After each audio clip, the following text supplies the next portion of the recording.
D is for dedicated. A is for attentive. D is for devoted.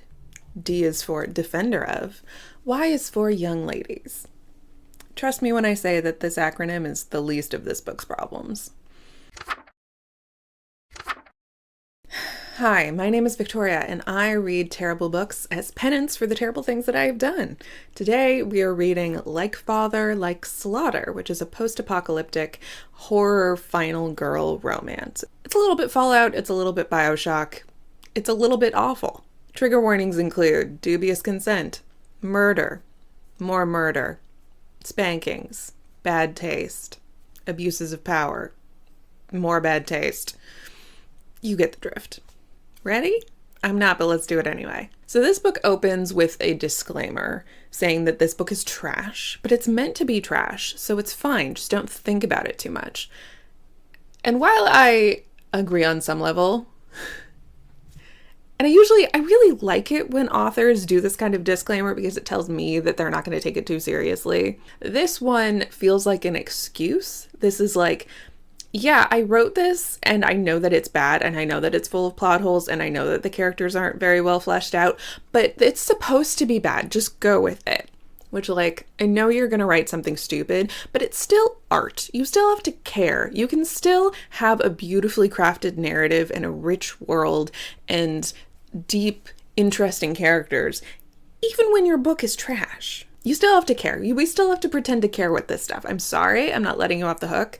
I don't care how terrible it's supposed to be. You have to still, like, respect the craft. You know what I'm saying? So I don't know if this is, like, responding to haters who are, like, giving her bad reviews on Goodreads or something, and it's, like, actually this book is fine, or if this book is genuinely trash and she just doesn't care to improve her writing at all. But we're gonna find out. We open with our female main character, Eleanor. She is getting ready for her 18th birthday party. This is a big deal because she is finally ascending to the title of young lady. This is a respected title in the bunker, and she is also assigned a daddy. She's been assigned this daddy since she was 8. They don't say that they're walking around in, like, the big Fallout suits, but that's how I picture them. It's not like that, but that's what's in my brain. These daddies are omnipresent. They, like, are even sharing accommodations. They live with these girls. They protect them, particularly when they go above ground in the bunker. Eleanor's current daddy is about the age that, like, a bio dad would be. He's very overprotective, and she begs him to let her just go unsupervised to have this party just for once. He agrees. And she gets to this party with all of her friends, and they realize that there aren't any daddies here because it's been planned that way. They are going to sneak out tonight. It's like a rite of passage. They're going to go to this, it's called the Risky Fun Park. It's an abandoned amusement park. It's a stupid name. I like that. Eleanor is really excited because her crush is going to be there to supervise them. Her male crush, all of the men seem to be daddies in training, and then all of the women are young ladies in training or young ladies. At this birthday party, among Eleanor's friends is also Callahan. Callahan has been invited as a daddy in training to supervise, like, to provide an extra pair of eyes for Milton so that everyone can be protected above the surface. They mention things called creepies and crawlies. Everyone calls them this, not just the young ladies who seem to be very infantilized. It's unclear what's up there, but it's clear that there's something bad there that they need protection from. So Callahan is another pair of eyes. Callahan and Eleanor are enemies. They hate each other. Can't imagine where this is going. So they get up to the surface. Eleanor is really excited to go to this Risky Fun Park.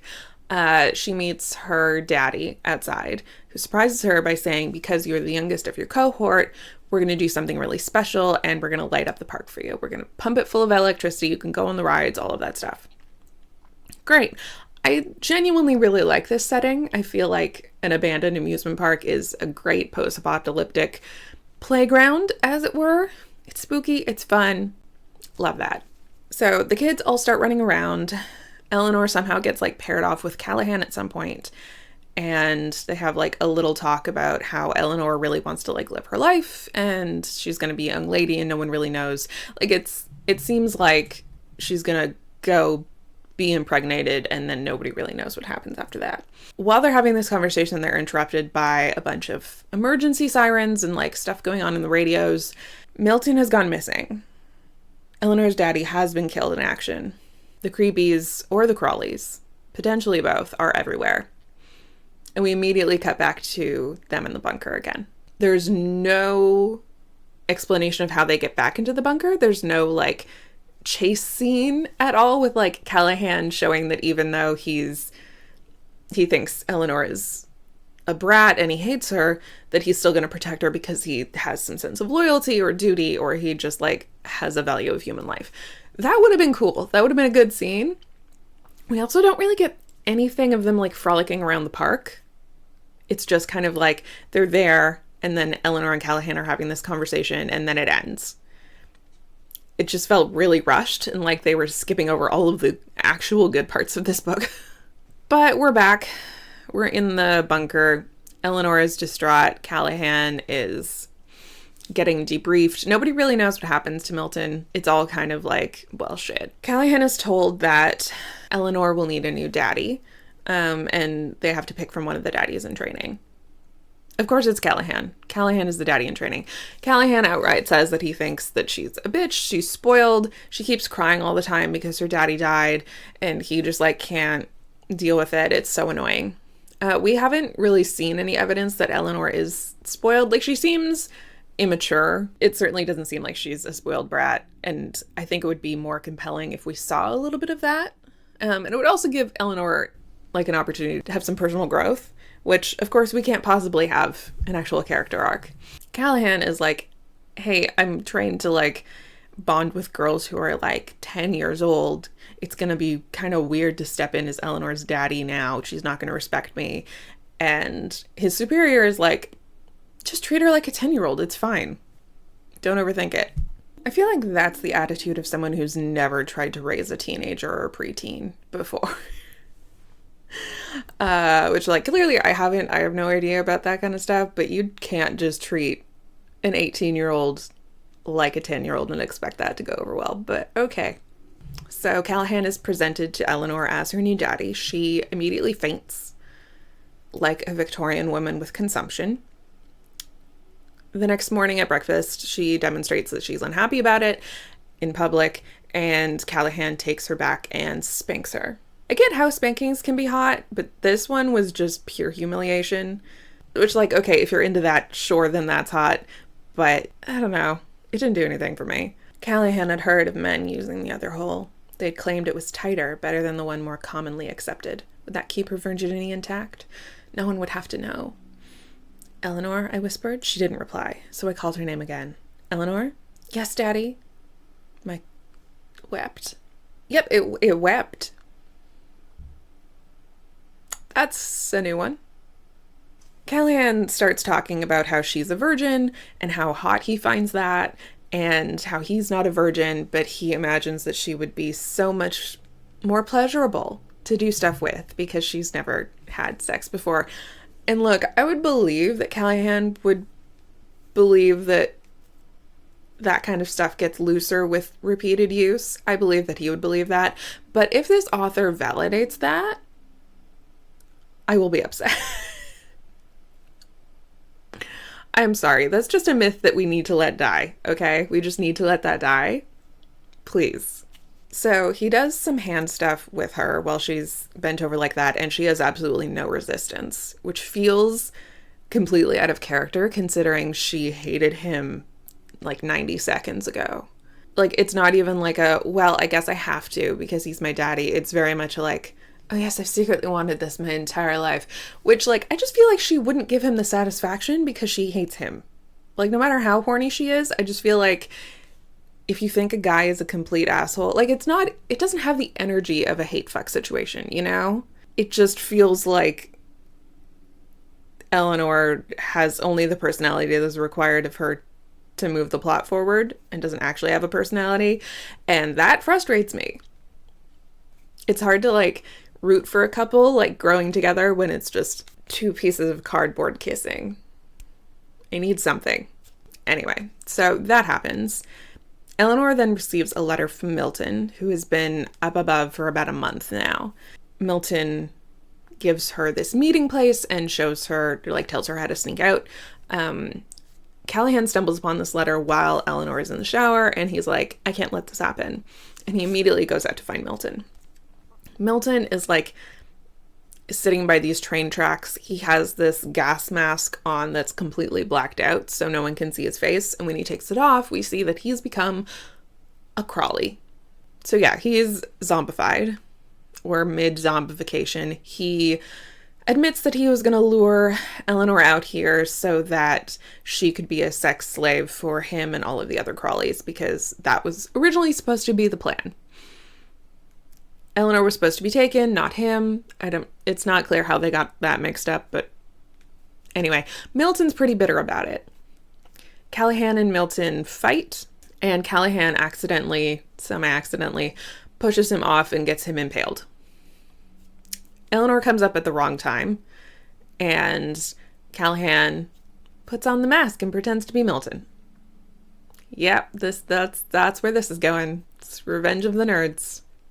So Eleanor tears his mask off at some point when they're mid-coitus, and she's horrified. She tries to run away, and Callahan kind of lets her, and then he catches her, and now they're on a boat for some reason, like a little paddle boat thing.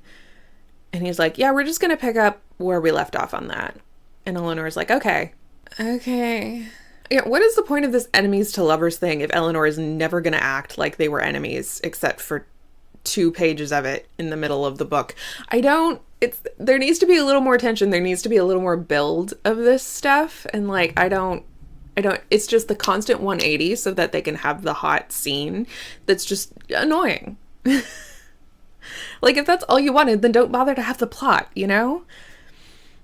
And again, if it was like a hate fuck energy, I could get behind it, but it's not. It's like she's just a sex doll that occasionally talks, that Callahan finds kind of annoying. They go back to the bunker. Eleanor showers and goes to sleep. Callahan does some stuff to her while she's asleep. I don't like this book. A month later, Milton's body is discovered. Eleanor immediately freaks out and thinks Callahan did it, which, like, I'm not sure why she didn't put this together before. Like, it seems at no point after getting the note from Milton and finding out that it was Callahan did she question why Callahan was there and why he sent her that note when he could have just, like, had her in the... It doesn't make any sense, but she never clues in on that.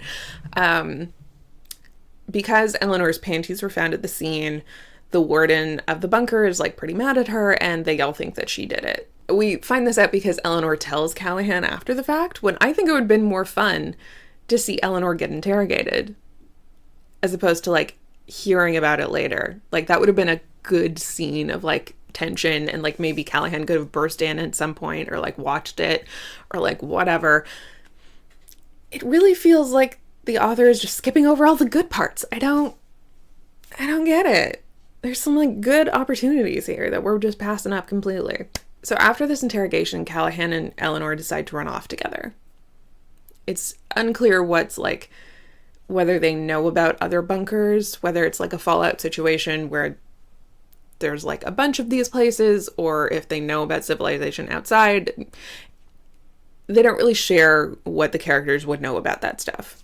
The warden tries to stop them, and Callahan takes this opportunity to confess his love for Eleanor, which would be more convincing if he had ever treated Eleanor like anything other than an annoying sex doll. We've not seen him be nice to her once. How is he in love with her? They don't talk. I don't understand. I don't get that, but okay. Like, if you're like, okay, I hate this place, let's run away together, we'll figure it out, then fine, sure. But, like, to shoehorn, oh, I'm also in love with you, this person that I hate, I don't know. I'm not buying it. I don't think that's true. I don't think he likes her at all.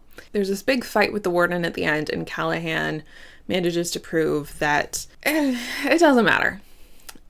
The warden melts in the toxic acid rain, and Callahan and Eleanor are fine because plot reasons that are barely explained. Eleanor, immediately upon seeing people melt like that scene in Indiana Jones, is super horny. Now, I glanced over at the bodies. Some were still twitching, their skin hung off, their eyes melted, their bones exposed. She looked too and nodded. "Now, I don't care. Take me, Daddy." I led her to our escape vehicle and ushered her onto my lap. "Where are we going?" She leaned against me, wrapping her arms tightly around my middle. I knew there was only one answer. She'd have a lot of questions, which I'd answer along the way. I turned on the machine and revved the engine. We were going somewhere no one knew about young ladies, daddies, or what we'd done. Somewhere we could be free. We're going to find another bunker. The end. Look, I am down for some smutty Fallout Bioshock style fanfic. I really am. Love those games. The relationship really left so much to be desired. It didn't seem like they had any reason to like each other at any point. Neither of them had a personality. I don't know what we're supposed to root for. And again, it feels like two cardboard cutouts kissing, and there's nothing to get behind. There's nothing fun about that. And the author kept skipping over all of the fun stuff. I want to go back to the scary amusement park and have them getting chased by zombies. That's fun. The whole thing just feels like a first draft of a thing. And I would be curious to see what the fifth draft would be, because I feel like there's a place you could get it to that would be good. It just didn't get there in this version. So this is part of a series. I think there's approximately a zillion of these books. So if, unlike me, this seems like your thing, there's loads more. Go for it. Thank you so much for sticking around to the end, going on this journey with me. I really appreciate it. Please like and subscribe if you want to see more of this kind of stuff. I'm going to do horror-themed stuff all October, and I have a lot of fun stuff planned, so you should totally come along for the ride on that one. Thank you so much to the author for providing us with 15 to 20 minutes of entertainment. I will see you next time. Bye.